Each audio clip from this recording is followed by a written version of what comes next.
Hi అండి, welcome to Anitha alert videos ఛానల్కి. ఈరోజు నేను చికెన్ కర్రీ ఎలా చేయాలో చెప్తున్నాను.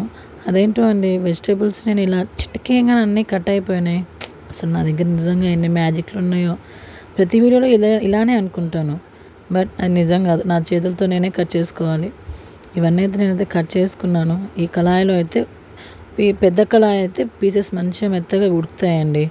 ఎందుకంటే పీసెస్ ఇగో చూసారు కదా ఎన్ని చికెన్ కేజీ, దేన్ని బట్టి దాన్ని వాడుకోవాలి. గ్యాస్ అయితే ఆన్ చేసి కళాయి నేను పైన పెట్టేస్తాను, గ్యాస్ పైన. అదైతే హీట్ అవుతుందా లేదా అని చూస్తూనే ఉన్నాను ఒక్కొక్క నిమిషానికి నేను, కానీ హీట్ అవ్వట్లేదు. ఏంటో 2 minutes తర్వాత నేను చూశాను, హీట్ ఎక్కింది. కళాయి అయితే హీట్ ఎక్కిందండి. నేనైతే ఆయిల్ పోసుకున్నాను. చికెన్ కర్రీ కాబట్టి కొంచెం ఆయిల్ ఎక్కువనే పడుతుంది. సో నేనైతే ఆయిల్ ఎక్కువ వేసుకున్నాను. 2.5 గరిటెలు వేసుకున్నాను నేనైతే. చికెన్ కర్రీకి ఆయిల్ అంటే కొంచెం డీప్ ఫ్రై లెక్క చేసుకొని లాస్ట్కి గ్రేవీ లెక్క వస్తుంది, చాలా టేస్ట్గా ఉంటుంది. మర్చిపోకుండా ట్రై చేయండి. కార్తీక మాసం కాబట్టి నేనైతే ఎక్కువ ఇది చికెన్ కర్రీ నేను త్వరగా అప్లోడ్ చేయలేకపోయాను. ఆఫ్టర్ కార్తీక మాసం ఎమ్మి చికెన్ కర్రీ టేస్ట్ బాగుంటుందని చెప్పేసి నేనైతే రెడీ చేస్తున్నాను వీడియో. నేనైతే ఒక పెద్ద ఆనియన్ కట్ చేశానండి. పీసెస్ అన్నీ పొడుగుగా కట్ చేసుకుంటే బాగుంటుంది. దాని తర్వాత చూడండి, ఆయిల్లో ఉడిగడ్డలు వేయగానే చుట్టూ ఎలా సౌండ్ వస్తుందో. పొడుగ్గా కట్ చేసుకుంటే చాలా టేస్ట్గా ఉంటుంది. సన్నగా తురుముకుంటే ఎవరికి నచ్చినా వాళ్ళు చేసుకోవచ్చు, బట్ నేనైతే పొడుగ్గా కట్ చేశాను ఆనియన్స్ అయితే. అవి కొంచెం పింకిష్ కలర్ వచ్చే వరకు ఆయిల్లో డీప్ ఫ్రై చేసుకుంటే చాలా బాగుంటుంది, టేస్ట్గా కూడా ఉంటుంది మంచిగా. ఇంకా లైట్ పింకిష్ రావాలి చాలాగా. అండ్ ఎప్పటికప్పుడు కరివేపాకు తీసి అందులో వేస్తే ఎప్పటికప్పుడు ఇట్లా కోసి వేస్తే చాలా టేస్ట్గా ఉంటుంది, ఫ్రెష్గా ఉంటుంది కాబట్టి. స్మెల్ కూడా చాలా బాగుంటుంది, ఫ్లేవర్స్ మంచిగా ఉంటుంది. అండ్ నేనైతే 3 పచ్చిమిర్చి కట్ చేసుకున్నాను, 3 పచ్చిమిరపకాయలు కట్ చేసుకున్నాను. అవి కూడా వేసేసాను నేను లోపల.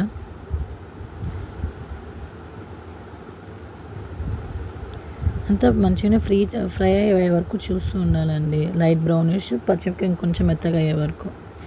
ఆల్రెడీ అయిపోయింది ఆనియన్స్ అయితే. దాని తర్వాత నేను వెంటనే టొమాటోస్ వేసుకున్నాను 5 minutes తర్వాత. ఇది నా స్టైల్లో నేను చేసే చికెన్ కర్రీ అండి.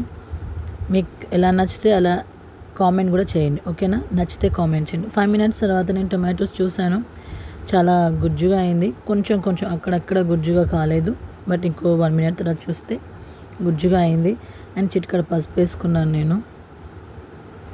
అల్లం వెల్లుల్లి పేస్ట్ వేసుకున్నాను 1 spoon. అది మంచిగా మిక్చర్ బాగా కలుపుకోవాలండి. కలుపుకున్న తర్వాత కింద సిమ్లోనే ఉంచాలి గ్యాస్ ఎప్పుడైనా. హై ఫ్లేమ్లో ఉంచకూడదు. హై ఫ్లేమ్లో ఉంచితే మాత్రం మనం అల్లం వెల్లుల్లి పేస్ట్ వేసాం కదా, అది మొత్తం కింద మాడిపోతుంది. సో సిమ్లోనే ఉంచుకోవాలి. 2 minutes తర్వాత చూద్దాం మళ్ళీ, ఓకేనా? 5 minutes తర్వాత చేసిన నేను ఓపెన్ చేశాను. ఇలా వచ్చింది మొత్తం గుజ్జుగా. ఆయిల్ మొత్తం పైకి వచ్చేసింది. నేనైతే సిమ్లోనే పెట్టాను. ఇప్పుడైతే చికెన్ నేను కడిగి ఫ్రెష్గా ఉంచిన చికెన్ అయితే లోపల వేసేసాను. కలుపుకోవాలండి. ఇలా మిక్స్ మంచిగా చేసుకోవాలి. అవి వాటర్ ఉమ్మే వరకు ఉంచాలండి. వాటర్ మొత్తం పీసెస్ కొంచెం గుంజిన తర్వాత నేను ధనియాల పొడి 2.5 spoons వేసాను. అది మొత్తం మిక్స్ చేసుకోవాలి. ఇప్పుడు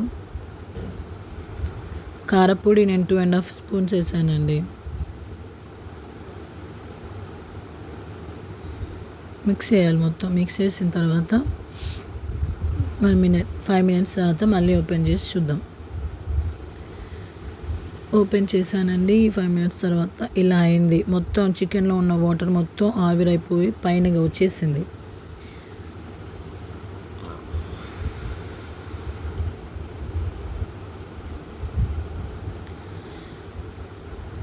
చూసారు కదా,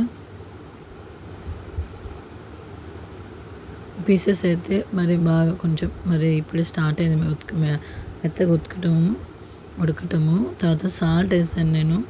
సాల్ట్ తక్కువ వేసుకోండి. తక్కువ అయితే మాత్రం లాస్ట్లో వేసుకోవచ్చు, కానీ ఎక్కువ అయితే తక్కువ చేయలేము. కాబట్టి ఉప్పు ఏంటిది నిమ్మకాయ పిండుకొని అయినా సరి చేసుకోవచ్చు, కానీ సరి కాదండి అప్పుడు. ఓకేనా, అందుకే తక్కువ వేసుకొని లాస్ట్లో సెట్ చేసుకుంటే బాగుంటుంది. దాని తర్వాత నేను గరం మసాలా పౌడర్ అన్నీ అయితే వేసుకున్నానండి. కారం పొడి, ధనియాల పొడి అన్నీ వేసుకున్నాను. గరం మసాలా, చికెన్ మసాలా అది వేసాను నేను ఇంటి దగ్గర నుంచి తెచ్చుకుంటానండి ప్రతి ఒక్కటి మసాలాల థింగ్స్ అన్నీ. బట్ ఇక్కడ దొరకవు, టేస్ట్ ఉండవు ఫస్ట్, అందుకనే 5 minutes తర్వాత చూశాను. చూడండి, లుకింగ్ అసలు ఎంత టేస్ట్గా అనిపిస్తుందో, చూడటానికి చాలా టేస్టీగా ఉన్నట్టుగా కనిపిస్తుంది. పీసెస్ అయితే చాలా మెత్తగా అయిపోయింది. మరి ఇంత గుజ్జుగా ఉండకూడదు కాబట్టి నేనైతే కొంచెం ఈ గ్లాస్లో 1/2 glass వాటర్ తీసుకున్నాను. రోటీలో, రైస్లో అయితే చాలా టేస్ట్గా ఉంటుంది. మొత్తం మిక్స్ చేసాను. మిక్స్ చేసిన తర్వాత ఒక 5 minutes తర్వాత నేనైతే మొత్తం కలిపేసుకున్నాను. వాటికి తగ్గట్టుగా అన్నీ వేసేసి నేనైతే మొత్తం కలుపుకున్నాను. 5 minutes తర్వాత 5-10 minutes తర్వాత 5-10 minutes తర్వాత ఇలా అయింది నా చికెన్ కర్రీ. చూసారా ఎంత నోరు ఊరిస్తుందో అసలు. దాని తర్వాత ఇంకేముంది, లాస్ట్లో కొత్తిమీర వేసుకొని వేడి వేడి అన్నంలో పెట్టుకొని తినటమే, రోటీలలో, అన్నంలో. Thank you for watching this video అండి. ఎంజాయ్ చేయండి. సండే రోజైనా ఏ రోజైనా మీకు నచ్చిన రోజు తెచ్చుకొని నేను చెప్పిన రెసిపీ మీకు నచ్చినట్టయితే కామెంట్ చేయండి. ప్లీజ్ డోంట్ హైడ్ అండి. వీడియోస్ చూసి హైడ్ కామకండి, హైడ్లో ఉంటే రాదు, అందుకే కామెంట్ చేయండి ప్లీజ్.